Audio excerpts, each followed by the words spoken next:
Stand by to initiate release sequencer. On my mark. 5. We're on express elevator to hell. Going down. 2. 1. Mark.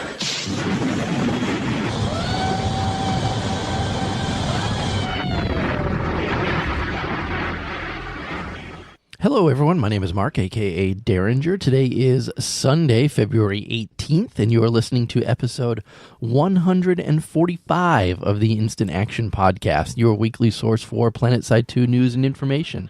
As always, I'm brought to you by great listeners like you via the Support the Show tab on instantactionpodcast.com.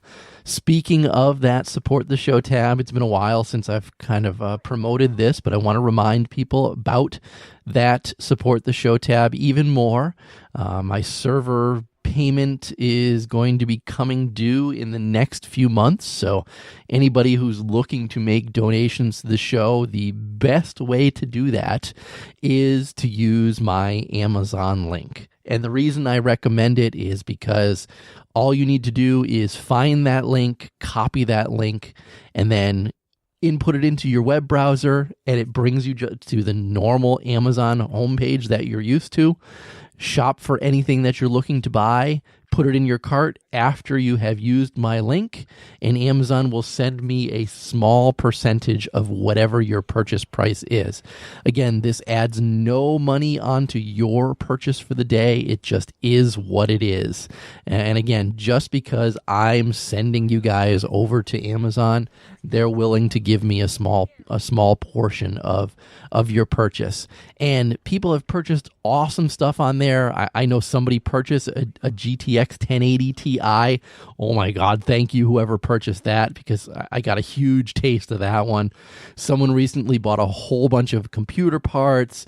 Someone's buying baby supplies or children's supplies. So that makes me think that somebody has added the link to their wife or girlfriend's browser so that they're using my link. That's an awesome way for me to get a little taste of stuff like that. So again, I highly recommend anybody who can to go ahead and use that Amazon link for me, and that definitely helps me pay server costs. And like I said, those are going to be coming up in the next couple of months. Obviously, there's other ways as well. You can certainly become a patron over on the Patreon website, and if you're a patron, you will get access to the show the day that it's recorded rather than the next day, so you do get to listen to the shows early.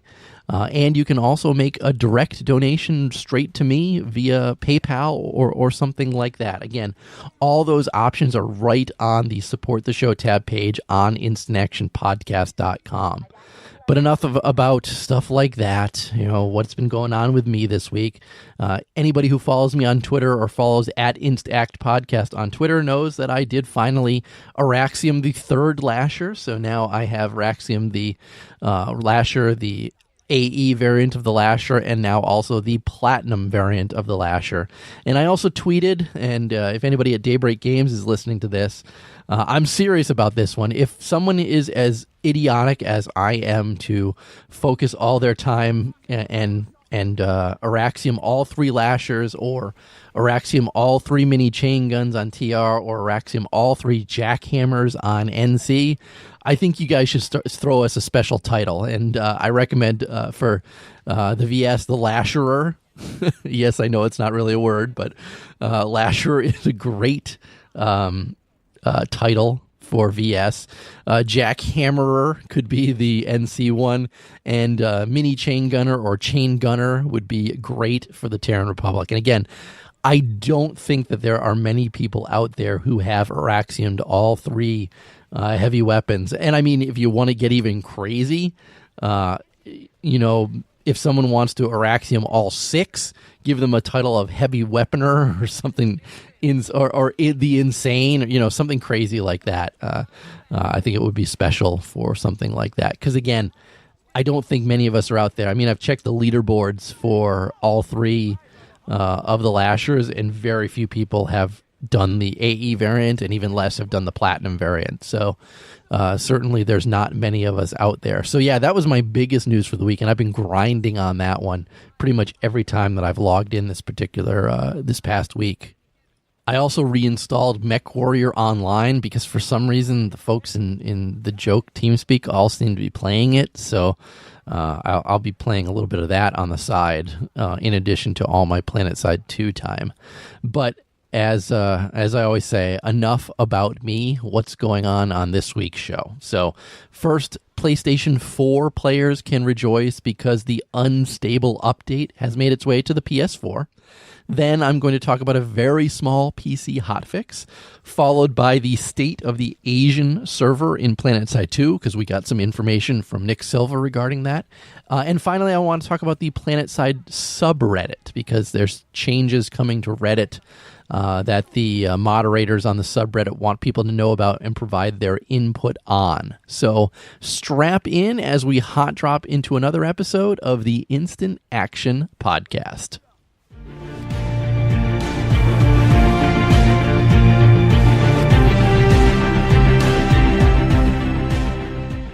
All right, so first up, like I said, the February 14th PlayStation 4 game update is now live, and a lot of this stuff I talked about on PC side last week, and I said I was sad that PlayStation 4 didn't drop at the exact same time as the PC side did, but we're about a week later, or not even a week later, because the PC dropped on the 8th of February, and this is dropping on the 14th of February. So not just under a week by a day. I mean, I guess that's splitting hairs if you really want to say it, but I'm kind of happy about that, because that means that Daybreak Games is doing their best to keep the discrepancies between the PC and the PS4 side of the game as minimum as possible. I mean, less than a week is not too bad at all. I mean, in a perfect world, they'd both drop at the exact same date. But I think you PlayStation 4 folks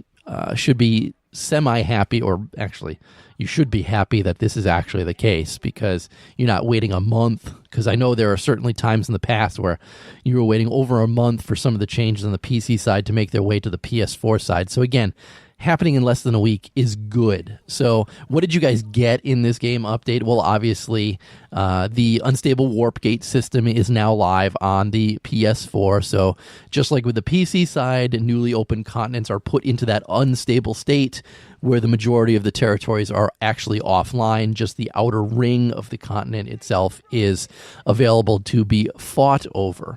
And while they're in that unstable state, you can't trigger a meltdown alert. Many regions become disconnected from the lattice and they're uncapturable. You can still travel through these disabled regions, and you can hack any terminals found in them. But anytime the population on that continent swells to over 96 players, the warped gates themselves are going to stabilize, and the rest of the continent will become unlocked. So good to see that has made its way over to the PS4. And I know that there was an issue when the original PC version was launched, where it was being based off of world population, or the server population, and not the continent population for the unstable state to untrigger. I know that was fixed on the PC side, and as far as I know, it was also fixed with this update on the PS4 side as well. Also, in addition to the unstable warp gates, Cold-Tier VR is now live on the PS4. And again, that's instead of the VR training area, which is still there, you can now go to Cold-Tier itself and fight and do stuff. XP is disabled, just like on the PC side, but you're actually able to fight against other human players on Cold-Tier and actually test some of these weapons. And of course, every weapon is unlocked there. Well, not every weapon, but the majority of them are unlocked there. Any implant is full rank, so you can try those out there as well. You can only spawn a few of the vehicles in game. I believe it's just the Flash, the Harasser, and the Sunderer. So a lot of the other stuff you can't really do on Cold-Tier VR, but again, we're hoping that changes in the future itself. In addition to those two things, you also got the vehicle base and lattice adjustments as well. So this adds This includes changes to Indar, Amrish, and Esamir, not Hassan. But the interesting thing about PS4 side versus PC side is obviously you guys don't have access to construction. So while all these new vehicle capturable bases have been added to these continents, they're just a vehicle capture point, unlike on PC side where people can actually build construction bases on them. Now, going through the PS4 subreddit, I see that a lot of you guys actually enjoy the fights in these wide open areas with these new bases and points that are there. So I'm kind of happy to see that comment because I was kind of confused how just having a vehicle capture point in the middle of nowhere was going to work on the PS4 side. But I'm seeing multiple reports by people saying that infantry and vehicles kind of work well in these areas and add something to the game itself. So these changes were obviously on Indar. You got the new sunken relay station, which has links to Howling Pass and Mao Watchtower. Burgess Checkpoint has lattice links to Regent Rock Garrison and Scarred Mesa. They also removed the lattice link from Regent Rock Garrison to Scarred Mesa Skydock. And on Indar, the previous one, the lattice link between Howling Pass and Mao was removed to put Sunken Relay between them. They also added the Lowlands trading post with lattice links to Indar X and Quartz Ridge, and the link between Quartz Ridge and Indar X was removed. On Amrish, they added the Soulless Nature Annex. Again, that's SNA because that used to be Subterranean Nanite Analysis. That has links between Zealous Northgate and Silver Valley, and the one between Zealous and Silver Valley was removed. They also added Cobalt Geological Outpost between Cobalt Communications and West Pass Watchtower and the Scarfield Reliquary. And they removed the lattice link that was existing between Cobalt Communications and West Pass Watchtower. They also made some changes to Esamir itself. They added Tap Way Station with lattice links to Anvari Frozen Reservoir and Pale Canyon Chemical and removed the original link between those two. They added the BL4 Recovery Point with links to East River Sky Station and Terran BL4 Crash Site and removed the link between the two that was already there. And they also added the Untapped Reservoir with links to Rhyme Analytics and Matherson's Triumph. And removed the lattice link between Rhyme and Matherson that was originally there. They also added some changes to Manny, Anvari, and Ymir biolabs by adding lattice links to the towers and satellite bases that surround them. They also added a couple different other lattice links within the game itself. Echo Valley now connects to Knot Communication. Apex now connects to Rhyme Analytics. They removed the link between Rhyme Analytics and Sero Listening Post. They expanded a Sunder no deploy zone at East River Sky Station. They moved the A point out of Sero Listening Post into and converted it into a vehicle capture point. And the Traverses A point is also now a vehicle capture point. So again, these were all the changes that were added to the continents themselves. And again, even though you don't have the construction system on PS4, you do still get these vehicle capturable points within the game itself. And I'm curious if any other PlayStation 4 folks have a differing opinion on how those go, because, like I said, I've really only seen positive things regarding those. Next along the line, the new Empire-specific LMGs were added to PlayStation 4, the Maw for the Vanu, the Promise for the New Conglomerate, and the Watchman for the Terran Republic. I can tell you after playing with all of them now that they're a little lackluster to me. The Maw is supposed to be the VS anchor, but it's just not the same as an anchor. The Promise, I just don't like how it plays. The Watchman is actually semi-decent out of the three, but like I said, these have all dropped on the PlayStation 4 as well, less than a week after they came to the PC. So the good news is we're all playing with them in their existing state before any changes have been made to them, unlike how the PlayStation 4 folks had the Canis in its broken state for so much longer than PC players did. Moving along to infantry adjustments, and speaking of the aforementioned Canis, they changed that so its unstable ammo no longer penalizes cone of fire and gave it a base rate of fire increase. The Jackal, the Terran Republic one, had its base projectile velocity increased, and had a bunch of changes made to the BX adapter itself, and the goal was to keep it a niche adjustment. Make it a niche attachment while fixing some of the quality of life issues that it created. And they added a velocity increase to it so that it plays well with the hybrid suppressor. The Gladius also got some changes as well. Its default magazine size was reduced, but its ammo capacity was increased. Moving on to vehicle adjustments, there were quite a few here. Lightning had its braking penalty reduced on Racer chassis. I've been playing around with it on PC, and I like the change. The Sarin LRB, this is the Scythe nose gun, had its magazine reduced, and really it was based on player feedback because it was a little too strong against other ESFs. Galaxy got its changes. Speaking of the lock-on jamming field, adding to the defensive slot, and as I said, this passively protects allied vehicles from lock-on attempts. The nanite proximity repair system also got changed so that it repairs air vehicles out to a further range. Vehicles ammo dispenser was also changed so that it allows the same resupply ranges for both air and ground vehicles. Next, the Liberator had its afterburner removed from the utility slot, and now it's a default item on all Liberators. It also had its Bulldog, the tailgun version, changed, and had its direct damage increased so that it would reward aim against light armored targets, making ESFs and harassers burn quicker. Also, the harassers themselves had their tank cannon resistance reduced so that it would reduce the number of main cannon shots to kill a harasser by 1 across the board.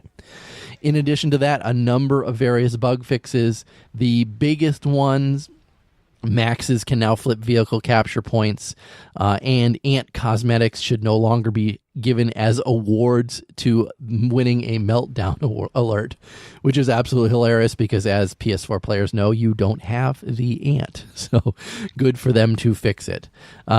Sorry if I went through that a little fast. Again, a lot of this stuff was the same stuff that came to PC last week, but is now actually out on the PS4. Speaking of PC, let's move on to our next topic and talk about their short hotfix.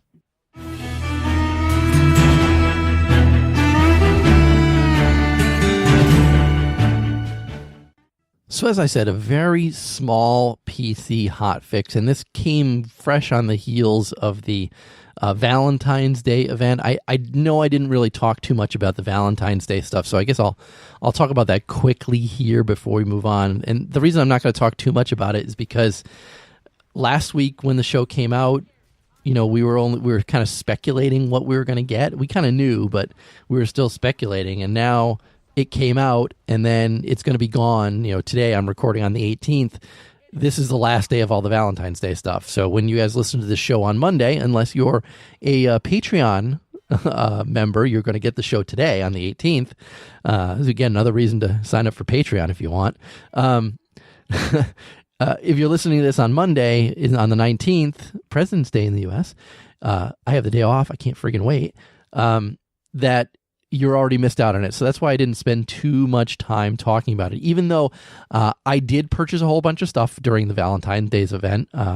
They had the new Archer, the XOXO variant of the Archer, which I've been calling the JoJo Archer. And the reason I call it JoJo, if you know anybody who is Hispanic, that'll make sense to you, because my mother-in-law, who is Hispanic, says every time she sees XOXO, she says JoJo. That's just what she's always done.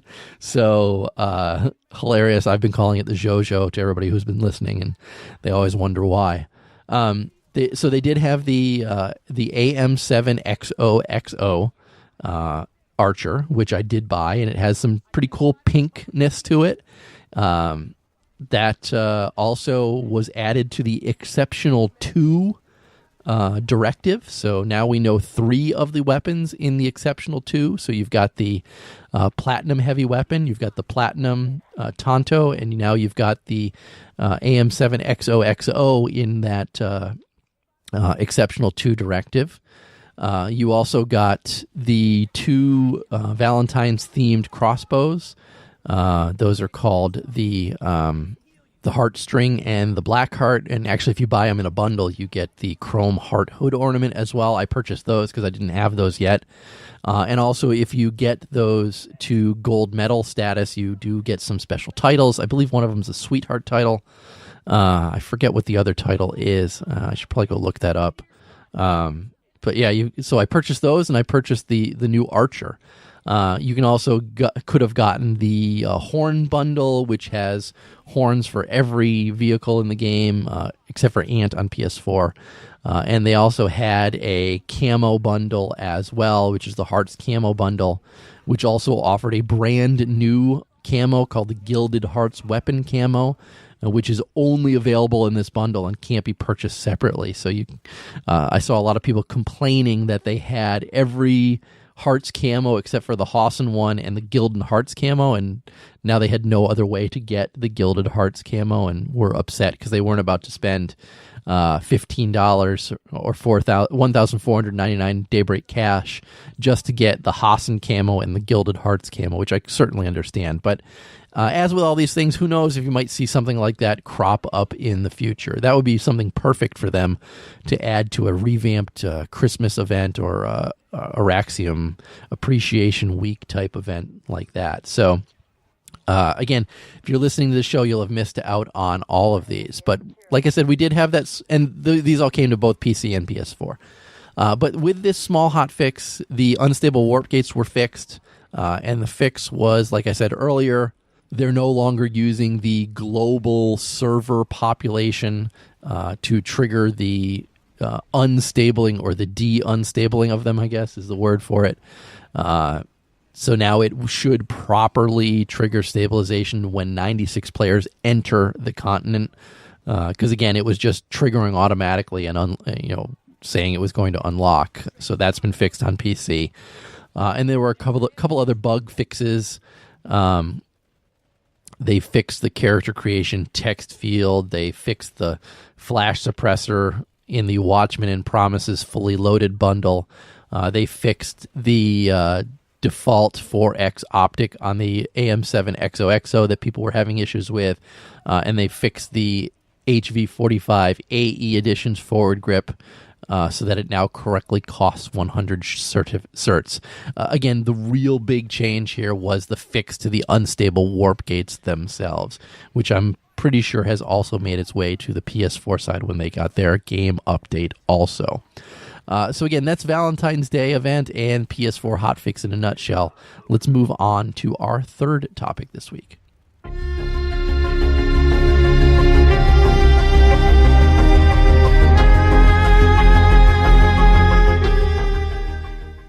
So third up this week, someone asked on Reddit what the status is of this Asian server that was talked about during one of the dev live streams. Maybe it was 2 live streams ago. I don't think it was on the most recent one.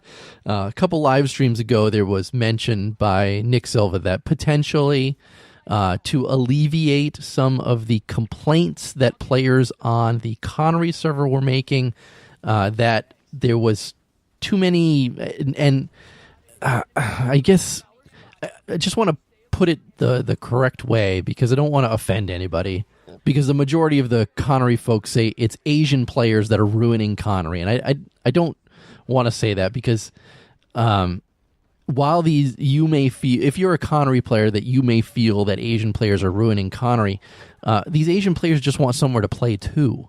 So they don't have a server that they can go on. I mean, yeah, sure, they could go play on Miller, they could go play on Briggs or something like that, but they've chosen to play on Connery. And yes, when they play on Connery, their pings are kind of crazy, and they seem to do lag wizardy kind of shit while they're playing, and that's understandable because they're a decent ways away from the US West server. So it was asked if there could be something done about that, and Nick said on the dev live stream that they are looking at opening up a server in Tokyo to alleviate some of this. And of course, we haven't heard too much about it. And like I said, someone did ask on Reddit this week what the status was. And so basically, here's what the information that we got regarding it. Because Nick said that, yes, it's still on the table, but there have been a few technical holdups, but they're still working towards making it happen. And of course, someone asked, what are those technical holdups? And his response to that is that they have not added a new server to Planetside in a while. I mean, really, the only thing they've done is remove servers from Planetside since its inception. So he said there's a lot of database and deploy control script maintenance that needs to be tested. There's also many network protocols, gateways, firewalls, and such that need to be set up and tested. They're trying to juggle that stuff and development all at the same time. So as a result, the Tokyo server keeps getting backburnered within the office itself, but that it's on their radar and still something they want to do. So other people ask, how is it going to be promoted? Is there going to be free character transfers, things like that? And Nick said that the current plans are for promotion, obviously through traditional channels, and they're still reviewing any options for transfers with the CS department because it could be a lot of work for the CS department to pull off. Either way, they do want to offer some sort of free one-time server transferred onto the new Tokyo server. And just remember that it's a one-way transfer. It's only going to happen once, and that's going to be it. And of course, someone asked, what about Briggs? Will this kill the Briggs server itself? And Nick, tongue-in-cheek, replied that nothing can kill Briggs. And it's his understanding that any Australian players currently don't get much of a better connection to the Tokyo server than they do to the US West server. But if there is enough interest, they can arrange for transfer from Briggs to the new server.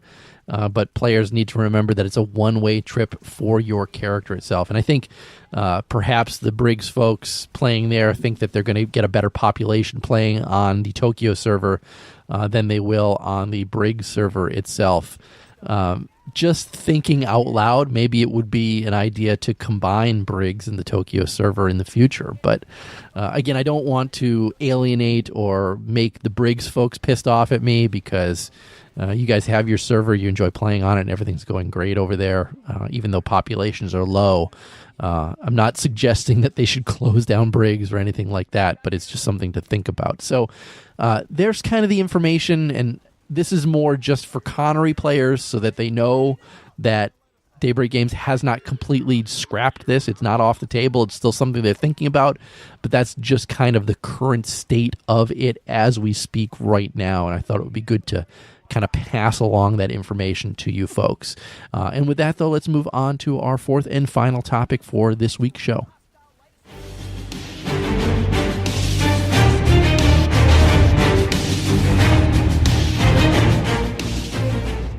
All right, so this last topic is more informational than anything else, and if you don't know is he the lead guy? I don't know. Roy Awesome, who anybody who is on the Planetside subreddit knows, does a lot of the stuff over there.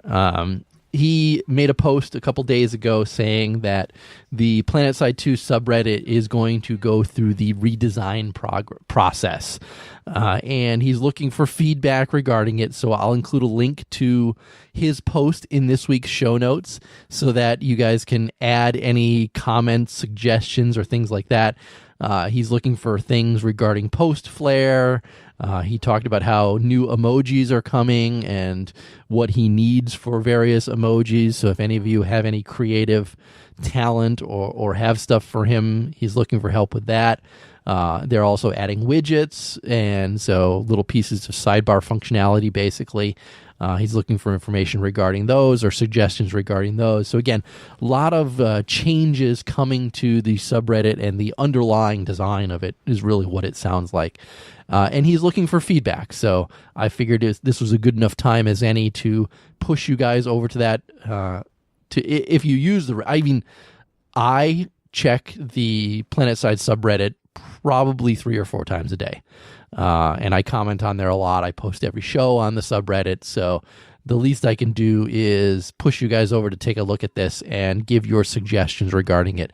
I'm sure Roy Awesome and all the other moderators would appreciate your eyes on this particular topic. But with that, let's move on to housekeeping this week. Housekeeping. Housekeeping. Come back later, please. Housekeeping. Not now. Housekeeping. Go away. I coming anyway? And for housekeeping, again, no emails, no nothing this week. That's fine. But it's just going to mean that that's it for this week's show. But how can you get in touch with me or the show? Well, first off, as always, visit my website, www.instantactionpodcast.com. Send me an email, instantactionshow@gmail.com. Call me and leave me a voicemail, 347-4VM4PS2 or 347-486-4772. The show's Twitter account is @InstActPodcast, and my personal Twitter is @TheDerringer. And as always, in closing, if you've enjoyed the show, please leave me a review on your podcast listening avenue of choice, whether it's iTunes, Stitcher, Google Play, or anywhere else.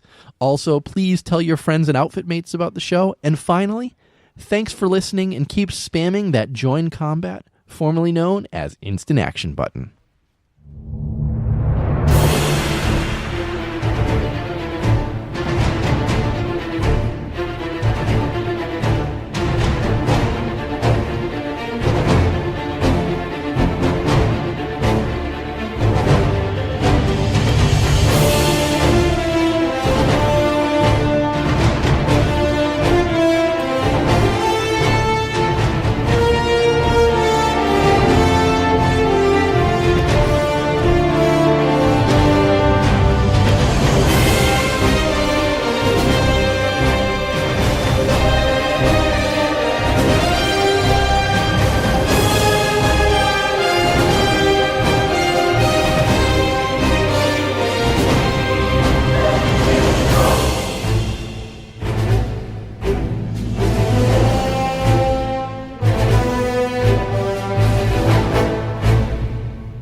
Get your arms combined.